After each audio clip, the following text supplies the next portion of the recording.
Podcast 1, Communication Across Cultures. Welcome to the PIRAMID course, Path of Intercultural Awareness, Measurement and Development. In this podcast, we'll explore communication across cultures, how people from different parts of the world exchange ideas, express themselves, and interpret meaning. We'll look briefly at the history of intercultural communication studies, key frameworks from leading thinkers, and how you can apply these insights in your everyday professional life. Communication styles differ dramatically across cultures. What seems polite and clear in one context can appear abrupt or confusing in another.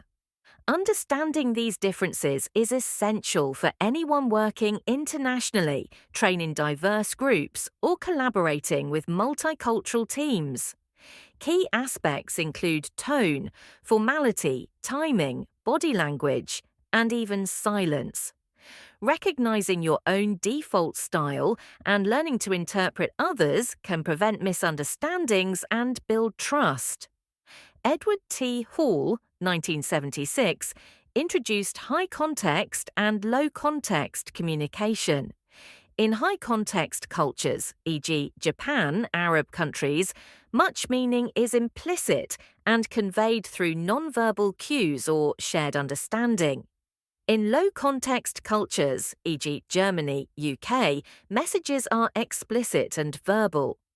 Geert Hofstede, 1980, analysed national cultures using dimensions such as individualism versus collectivism, power distance, and uncertainty avoidance, showing how these shape workplace communication.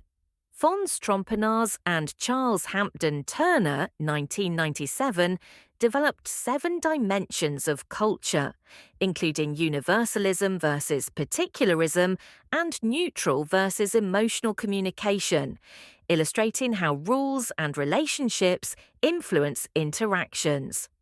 Richard Lewis, 2006, built the Lewis model with 3 categories: linear active, multi-active, and reactive, which map directly onto communication styles, structured and factual, relationship-oriented and emotional, or listening-focused and indirect.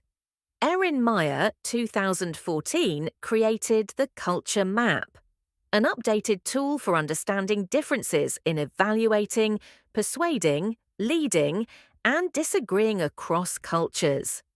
Together, these frameworks form a toolkit to interpret and adapt communication styles in real-world settings. Practical takeaways identify your default style. Are you more linear, multi-active, or reactive? Knowing this helps you spot biases and habits. Observe non-verbal cues. Gestures, eye contact, and silence often mean different things across cultures. Adjust your message. In low-context settings, be explicit and structured.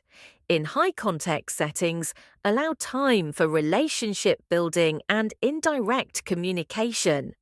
Confirm understanding, summarize agreements, follow up in writing, and invite clarification to reduce misinterpretation. Stay curious and respectful. Approach differences as learning opportunities, not barriers. In conclusion, communication across cultures is more than just language. It's about understanding the values, expectations, and hidden rules that shape interaction.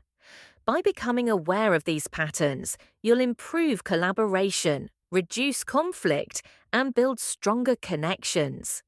In the next podcast, we'll look at conflict resolution styles across cultures, where you'll see how the same cultural frameworks shape how people handle disagreements. Thank you for listening to this first episode of the PIRAMID course. Take a moment to reflect. Which communication style do you naturally use, and how might you adapt it in a multicultural setting?